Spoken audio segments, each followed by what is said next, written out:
Welcome to Panels, a series of conversations hosted by Modem about our complex relationship with technology. My name is Emily Segal, moderator of the series.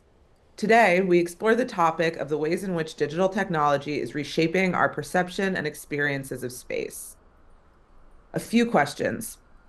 How has digital technology fundamentally changed the way we conceive of and interact with space? In what ways do digital spaces compete with or complement physical spaces in today's architecture? How does the augmentation of the urban environment affect the distinction between public and private spaces? We will explore these and other questions together with architect and writer Jack Self and Oana Stănescu, architect and professor at UCLA.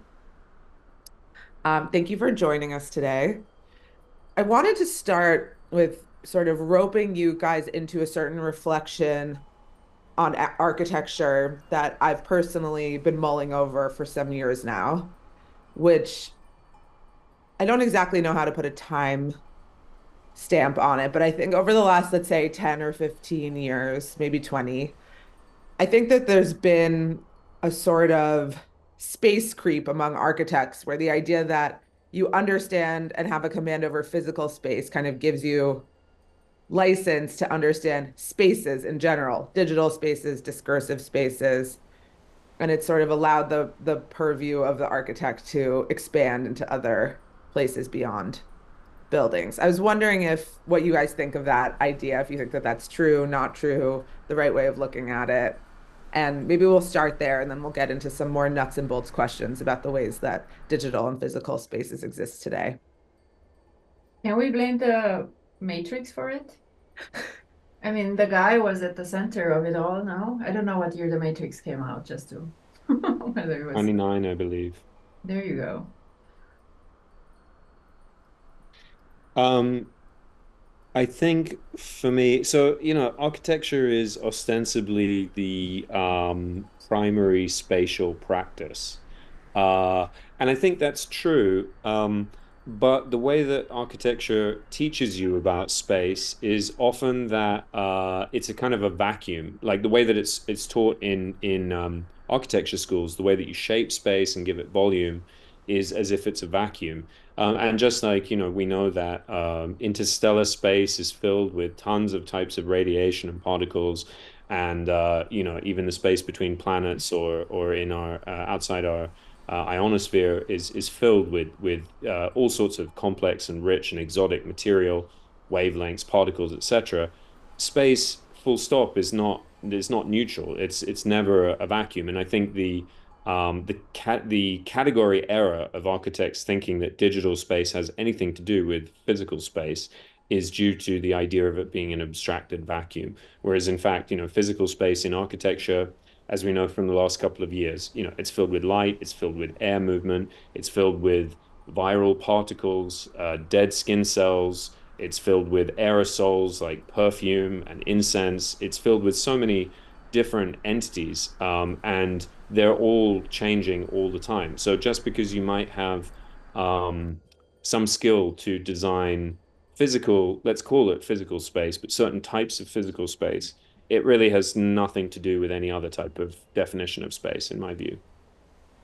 Yeah, I'm with you, Jack. And I mean, I would have used very different language or perspective on it, but I fundamentally agree. I mean, I was referencing the Matrix because I think historically the architects like to believe they're better at many things that they're not, or better than many other professions, or creeping up onto into other domains with surprising ease.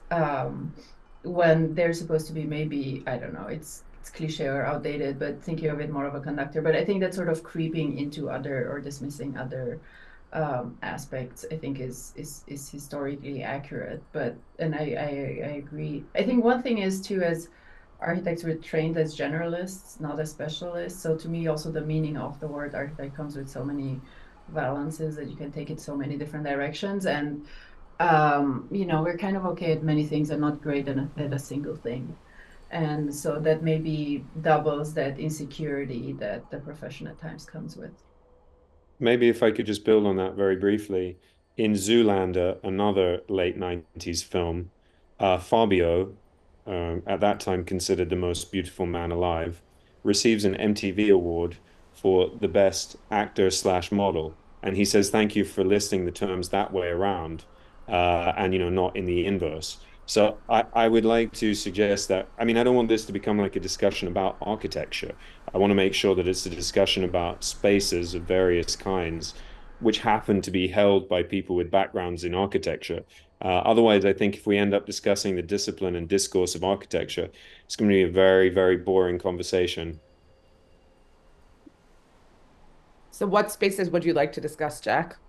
Why don't you Well, if I throw one out reflect for on us your to start with? introduction, I think two things come to mind about the difference between, let's call it, um, pre-digital and post-digital, although obviously in itself is a very complex thing to even define.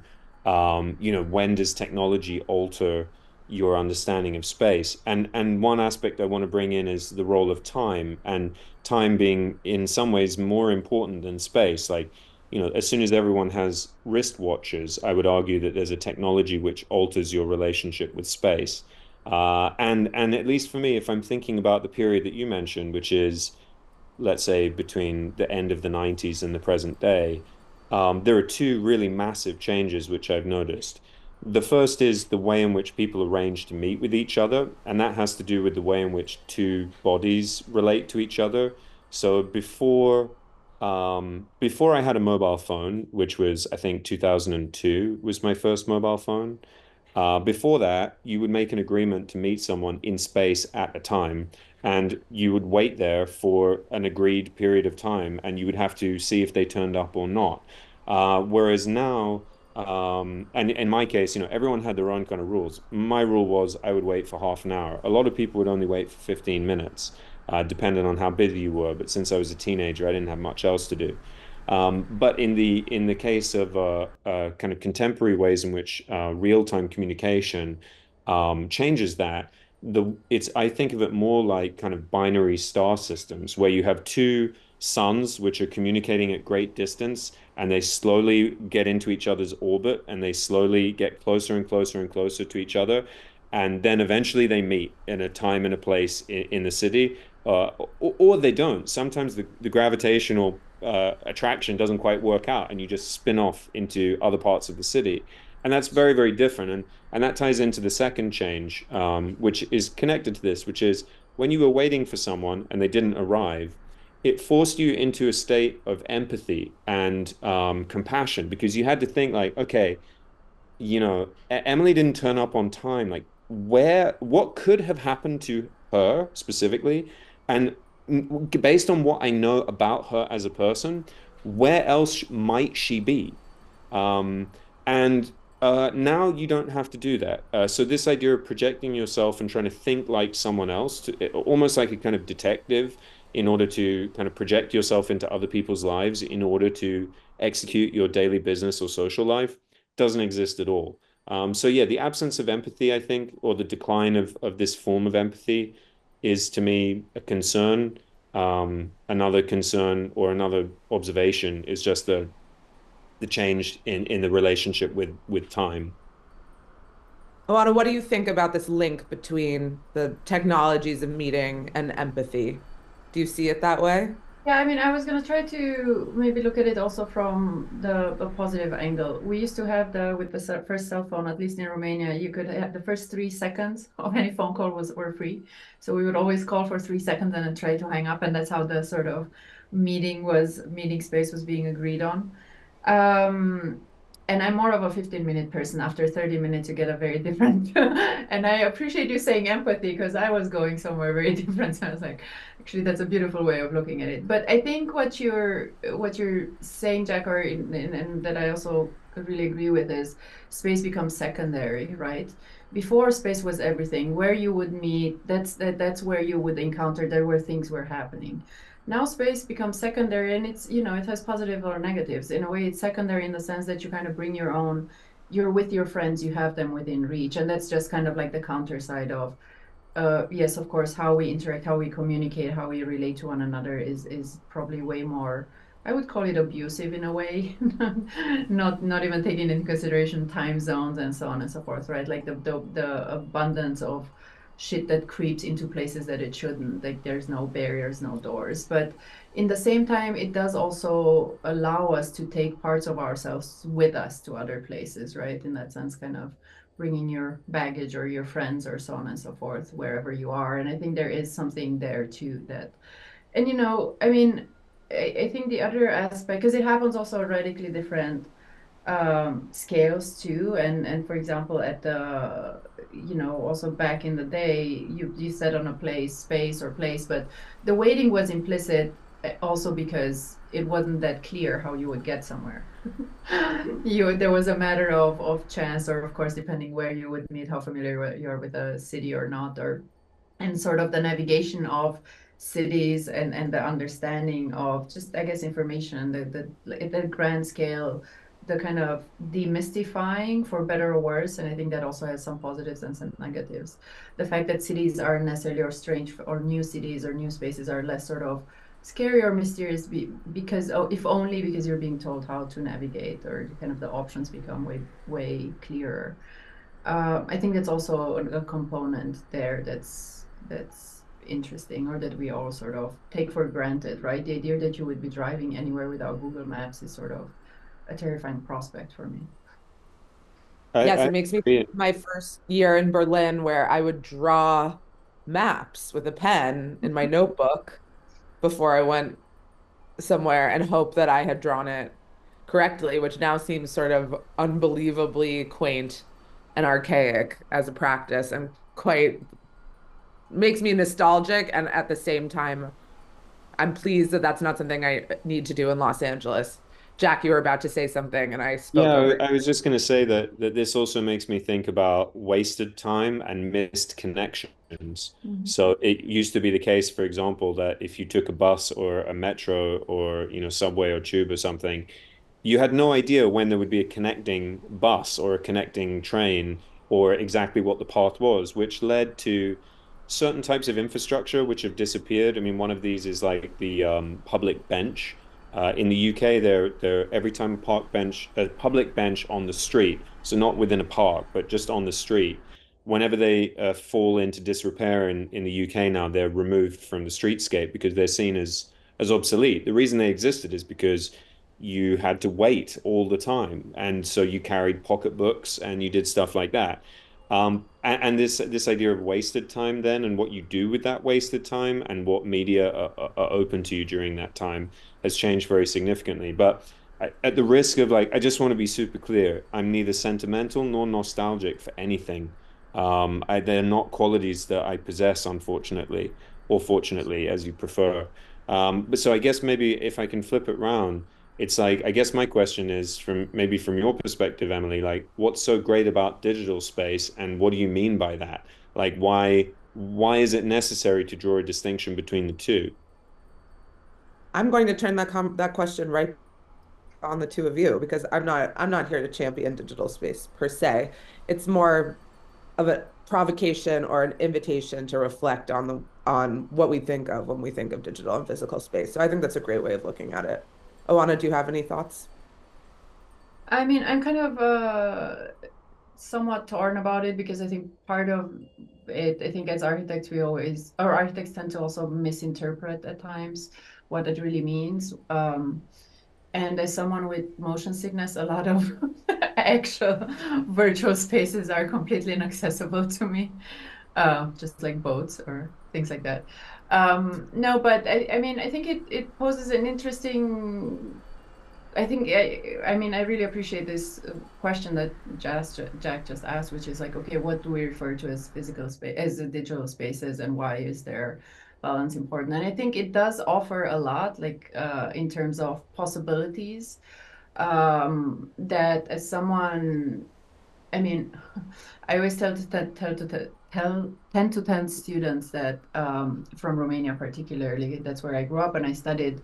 I feel I benefited off the early days of digital spaces in ways in which my current life wouldn't have been possible, the way it was before then, and the internet back then is not what it was now, but sort of just kind of glancing that like slight door kind of opening, I think I was able to kind of walk through it without really fully understanding what I was walking through or what was happening. And I think now it's a very different sort of, it's hard almost to kind of remember what that meant like. So I think there are many things that are being sort of, I don't know, it's so intertwined to how we act, but I don't necessarily think of them as architectural spaces in that sense. However, they do allow, I think, for the various forms of gatherings and connectivity. I think that's to me where the sort of connection point, I think, maybe lies. I don't think too much about digital spaces, I have to say, if that's not clear already. But I think the one thing that you were talking about the park bench when you didn't know where the next bus would be coming. You chances are where you're gonna ask someone or you're gonna talk to someone. And when we did this recent studio at MIT blueprints, we were looking at courthouses, and we were trying to understand in the switch to digital courthouses, what were some of the things that were being lost? A lot of things were being gained because you didn't have to go downtown and wait and so on and so forth. You could wait from home.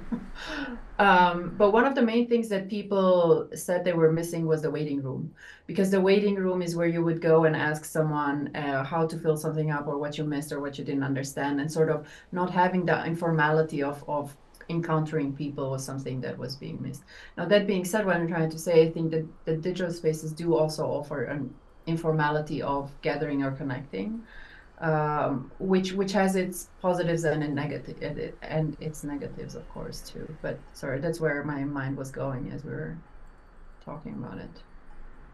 I I think my response to that is twofold. The first one is to talk about when you spoke about motion sickness, this it didn't resonate with me. I don't have that condition, but it made me think about sensory perception and digital media and this relationship with space, because it is the case that if you are blind, you still experience space. So it could be that what we're trying to describe as digital space is something which is a kind of a mental projection, which we only access through very limited sensory experience. And the reason I started thinking about this is because it's like, is a blog uh, is a medium or a Substack? Is this a space per se? Of course, it's a media consumption in a way, but you could imagine it as being a kind of a space which is represented through quite a kind of limited perceptual experience. I would also argue there's one of my favorite Instagram accounts, post, have taken due to shadow banning to sandwiching radical political material between in multi-post elements. So the first three will be like pleasant memes or innocuous material. Then you'll have two or three like very hard-hitting political slides, and then you'll have the other end. And so in a way, it's kind of like, well, is the multimedia carousel post, is that a space which we experience as a kind of series of flat images or videos? So that was my first reflection. And I guess the other thing was just to be like very clear about what we mean by the kind of evolution of the digital. We're not necessarily talking about like the history of ray tracing renders and the ability to simulate physical space, or the development of Pixar and its challenges in representing fur or water. I think we probably have an understanding that what we're describing is the evolution of the internet, and everything which comes along with that type of interconnected media. And so it just bears kind of reminding, I think, that although all humans are constantly in a struggle and resistance to make the internet a free, democratic, open space, it was never really that and hasn't been the closest that it got to that for a very long time. Everything that exists on the internet today is there to sell you something. And it's a kind of course, there's a beautiful history of that, which we could go into, but in this sense, it's very hard for me to think of digital space on the internet without thinking about how it intends to extract more money from me. Do you buy a lot of things online? Like, are you susceptible to a random advertisement that might pop up in your feed, or are you very principled about that? I mean, I subscribe to Amazon Prime if that's what you're asking. But no, I mean, I'm not a consumer, which is one of my great embarrassments because I run a contemporary culture magazine, and yet I'm completely out of step with contemporary culture by failing to consume very much at all.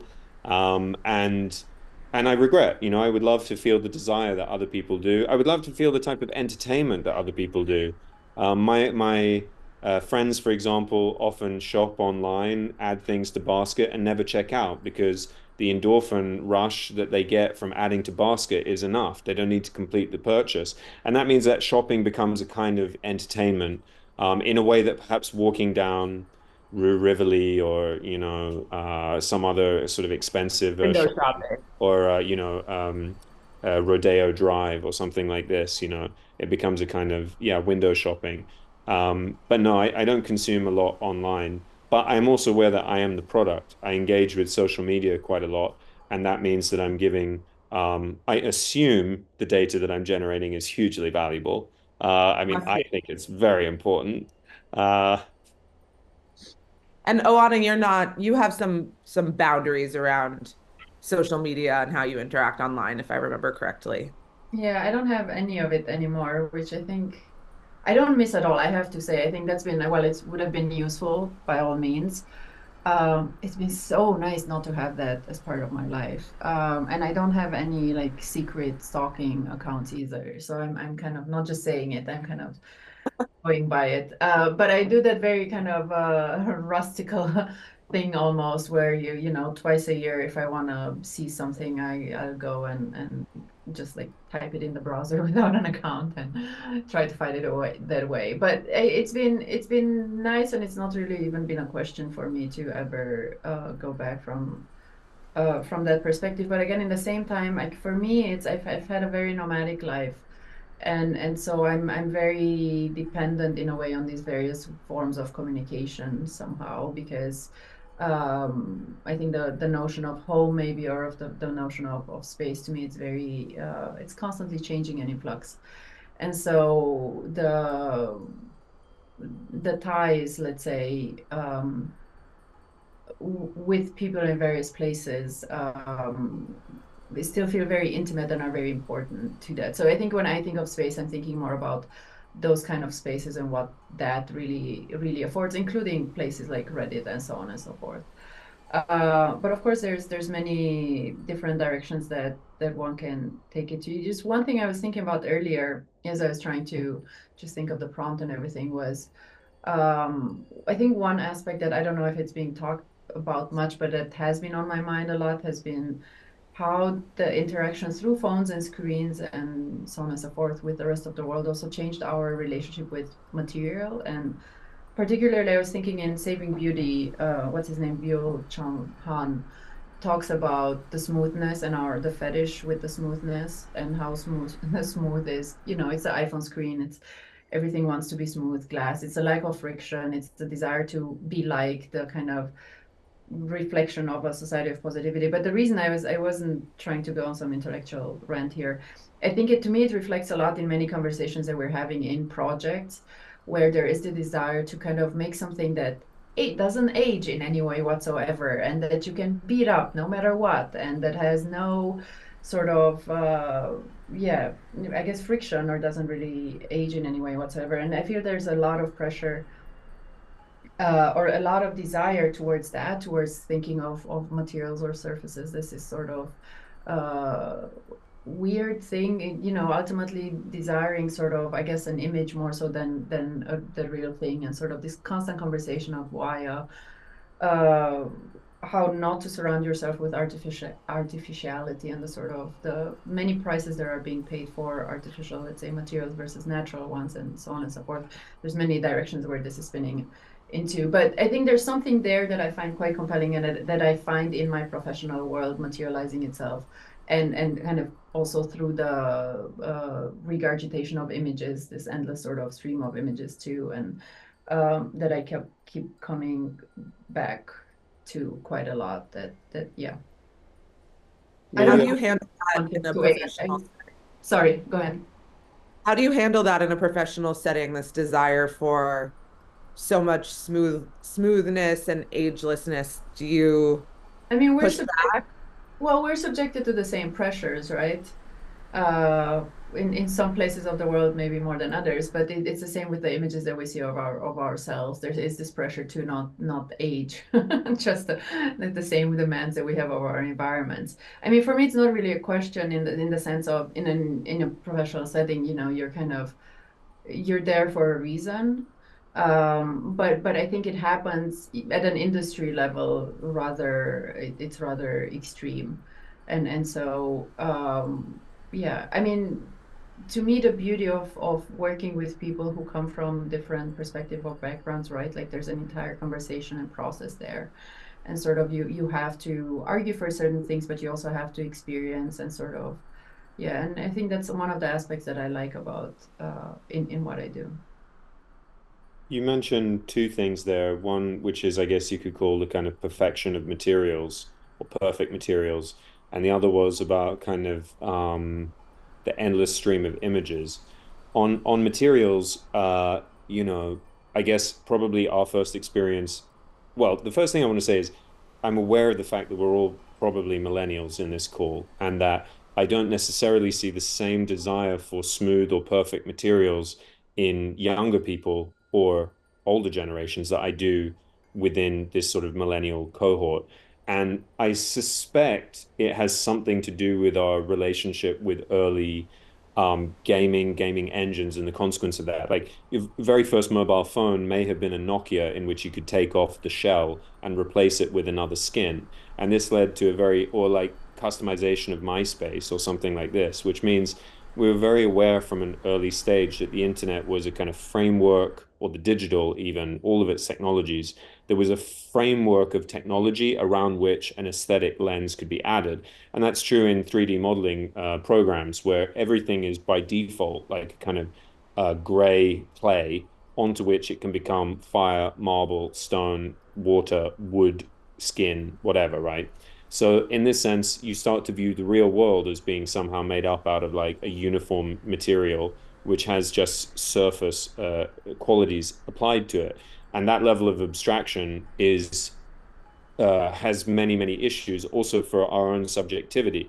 I mean, I can see many people trying to dress in an individual style, and yet that individuality, or even their political expression or any other type of personal indication, are highly superficial because we're all bonded by the terms and conditions of Amazon Prime, of our bank accounts, of international travel, passports, etc.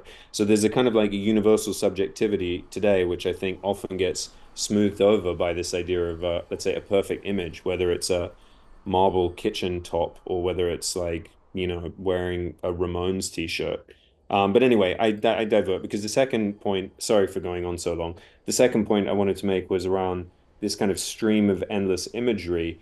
In my last job, I was chief creative officer of a sustainable apparel brand, and I was charged with relaunching the brand, which didn't work out because it was run by the daughter of a billionaire, and second gen wealth are incredibly difficult to work with. However, amongst the projects, I was constantly being asked whether it was kind of campaigns or new graphic design or product design to produce comps, which I don't know what it stands for. I guess composition, but like basically visualization. So don't show me like a campaign image. Show me what it looks like on the French metro. Don't show me like a label. Show me what it looks like on a hang tag on a rail, right? And I was like, why do these people lack imagination? Is this why they're always asking us to do comps? And then I realized they have no visual literacy and they don't know how to read images, basically. And I think, especially maybe like us on this call, people who have a background in either the cultural sector or the visual arts, we take for granted a lot that we know how to read and analyze imagery. Because I think most people who are experiencing these massive volumes of images have no training or life experience whatsoever in order to know how to actually understand the images that they're being exposed to. And I find that really interesting that you have this kind of like extreme exposure to images at exactly a moment when people have zero visual literacy. Anyway, sorry, I conclude there. I didn't mean to go on so long. Just get very excited about contemporary life. Mhm. But I wonder if there's, I tend to be, I don't know, maybe I don't want to use the word optimistic, but can we just call it a different sense of literacy? I mean, I know what you're, of course, there's people and there's people, but I do feel I always think about how the younger generation, or let's say my students, I guess, just grew up with such different tools, like you're saying, right? Like exposed to some of these things way earlier. And I think there's something there that I feel I don't fully grasp yet, but it is the first generation to have grown up under a certain spectrum that they will have to kind of, if they haven't already, sort of form whatever their thing is.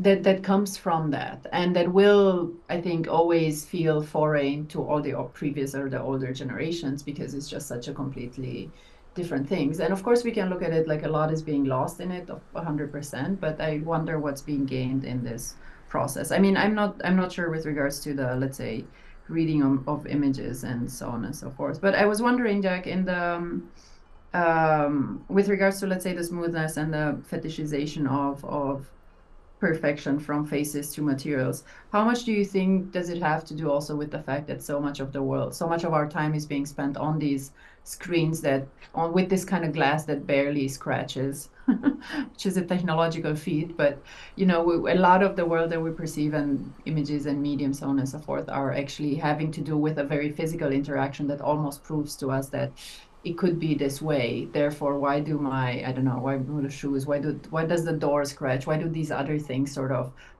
offer resistance or don't offer the same sort of resistance? I'm certain that's connected to it. I think if I were to imagine that question from a cultural perspective, in Britain, um, the aristocracy are so in Britain you have a very hierarchical class structure, and the aristocracy do not value newness. Newness is considered bad because if you're trying to show that you're an aristocrat and therefore that you have hundreds of years of family legacy, even your furniture must all be from your great grandfather. Even your jackets must never be seen to be new because that's seen as kind of vulgar because it means that you must be middle class, basically. Whereas in America, it's quite different, which is that the elite in the US are those who are ultra rich, which means that they can afford to always have new things. And so newness within an American cultural or a system tends to be valued much more highly. And that's, I think, become the kind of global standard. That's where I understand the confluence of the Industrial Revolution and newness as a value to come from. But yeah, I think in that sense, it's very, very difficult these days to constantly, because newness occurs so rapidly. It used to be very wasteful, for example, to upgrade your car every year, but now you're talking about upgrading your wardrobe, your car, your house, your face. Every conceivable part of you needs to be updated constantly. Um, and that kind of huge demand on the individual to remain perpetually new, which means ageless, which means, let's say, up to date, is colossal. And I often ask people when they tell me, like, they talk to me about what it means to be up to date. It's like, um, with what are you synchronizing? Like, what do you think you are getting up to date with? It's not just like updating all the apps on your phone. Of course, every time you engage with email, with Instagram, with every form of social media, you are synchronizing yourself with the imagery that's being presented in order to try and get up to date. And that, yeah, I find that kind of, especially amongst younger people, the psychological pressure to be up to date is immense, and that's something I don't love. I think when I hear you talking about this pressure to be up to date, which is undeniable, I still somehow wonder if everyone is experiencing this sort of equal pressure to be up to date, the way that you just said. Because somehow that doesn't resonate with me quite. Like, I don't feel like it's an equally exerted or Mm, experienced pressure. And for that reason, like, that's exactly what sort of all intergenerational humor is about. Like, the reason why younger people find older people's language ridiculous is because they unwittingly are not up to date.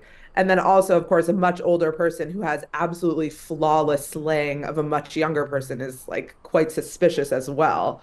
So what it means to be appropriately up to date is sort of unevenly distributed among age groups. If we're just going to use a very simple kind of everyday To use an example, archaic you seem like a reference, narc if you talked like an 11-year-old, yeah. in your 40s, or maybe something besides a narc, but a bit strange, you know? I So take I, yeah, go ahead. no, I take the point, and maybe I can use this to project what might happen in the next 20 or 30 years, and how these questions might change.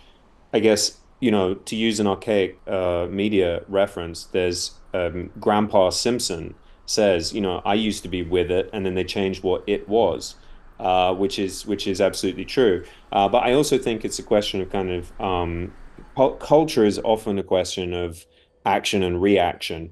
And it is unquestionable that there are significant parts of contemporary society that actively resist this idea of being up to date.